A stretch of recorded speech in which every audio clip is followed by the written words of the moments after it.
Halo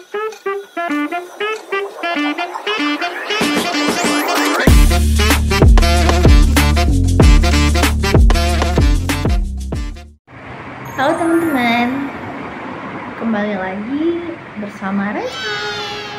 Nah, kalau kemarin kita udah menjelaskan tentang pengertian ekoenzim, cara pembuatannya, komposisinya gimana, dan hasil-hasil ekoenzimnya nanti gimana kalau setelah fermentasi. Nah, kali ini kita akan menjelaskan tentang aplikasi ekoenzim di kehidupan sehari-hari. Aplikasi ekoenzim itu sangat banyak. Nah, jadi apa aja nih aplikasinya? Yang pertama itu bisa sebagai cairan pembersih serbaguna. Contohnya kayak pengepel, pembersih lantai ya, cairan pembersih lantai. Terus juga untuk pembersih kaca ataupun juga sebagai pembersih piring. Nah, bahkan juga bisa sebagai additif untuk pembuatan deterjen. Nah, yang kedua juga bisa sebagai disinfektan. Faktanya, ekoenzim itu sudah terbukti dan teruji bahwa adanya sifat antibakterial. Karena sebenarnya aku sendiri tuh udah membuktikan bahwa ekoenzim itu memiliki sifat antibakteri, dan juga di jurnal-jurnal kayak misalnya di jurnal-jurnal banyak sekali yang menyatakan bahwa ekoenzim ini memang terbukti memiliki sifat antibakteri. Yang ketiga juga bisa sebagai penjernih air. Jadi kita bisa mengaplikasikan ekoenzim itu di air sungai atau di air kolam kan, atau kolam-kolam yang kotor. Itu bisa dipakai menggunakan ekoenzim untuk menjernihkan kembali airnya. Nah, yang keempat ini pengaplikasian di bidang pertanian. Ekoenzim ini bisa sebagai pupuk tanaman. Jadinya tuh pupuk cair alami, pupuk cair organik. Dan juga sebenarnya ampas dari hasil fermentasi itu juga bisa dijadikan sebagai pupuk. Yang mana sebagai pupuk tanaman ini, pupuk alami atau pupuk cair organik itu bisa untuk menyuburkan tanah. Karena ekoenzim memiliki kandungan nutrisi untuk membantu menyuburkan tanah dan membantu pertumbuhan dari tanaman. Selanjutnya, ekoenzim juga bisa sebagai pengusir hama pada tanaman. Nah, caranya gimana? Itu bisa disemprotkan aja, tapi harus diencerkan terlebih dahulu ekoenzimnya dengan air, karena kita ketahui ya, pH-nya itu asam. Jadi sebaiknya juga agak diencerkan untuk pengaplikasian. Setiap pengaplikasian sebaiknya diencerkan.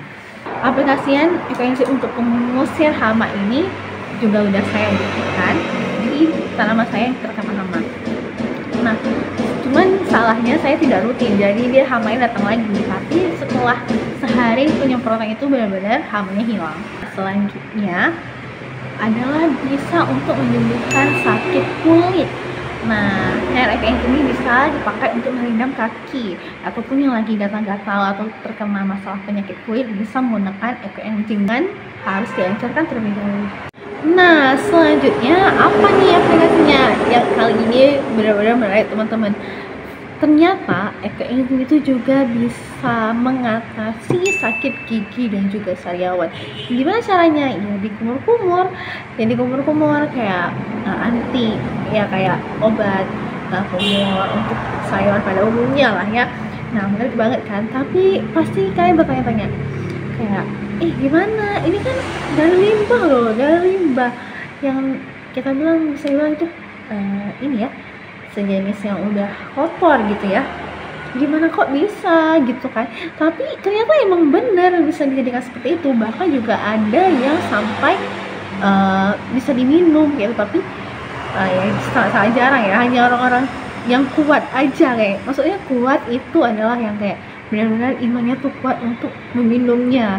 Kalau yang nggak berani tuh kayaknya enggak. Kalau aku sendiri juga nggak berani sih, penting untuk penggunaan luar aja dulu gitu ya, daripada harus meminumnya, kan ada obat yang lain gitu ya. Nah, lagi nih aplikasinya juga bisa sebagai yang udah saya bilang sebelumnya, bisa juga dipakai untuk deterjen, bahan zat adiktif untuk deterjen. Karena ekoenzim itu setelah terbukti hasil penelitian di jurnal, kalian boleh cari jurnalnya tentang ekoenzim, terbukti adanya enzim hidrolase seperti kayak protease, lipase, habis itu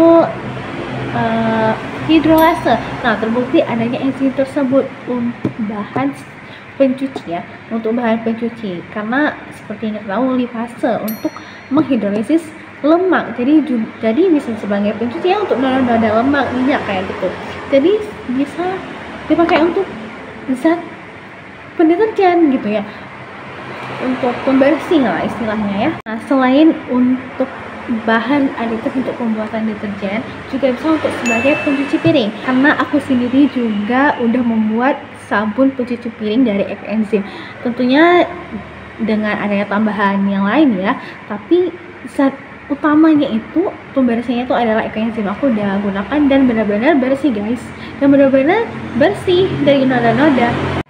Nah, selain itu ya, juga bisa sebagai purifier atau pembersih udara. Jadi gimana caranya? Ya tinggal dimasukin aja di alat air purifier Ekoenzimnya beberapa tetes atau beberapa mili gitu ya. Terus ya udah, jadinya udaranya tuh bersih, wangi gitu ya, karena kan Ekoenzim sendiri mempunyai wangi yang khas gitu ya. Dan juga ataupun disemprot-semprot aja kayak pewangi pada umumnya lah, disemprot seret gitu ya. Nah, jadi juga bisa untuk pembersih udara.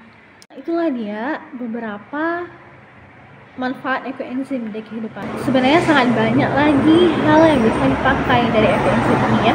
Dan contohnya sebenarnya Ekoenzim itu menghasilkan gas ozon atau gas O3 yang mana untuk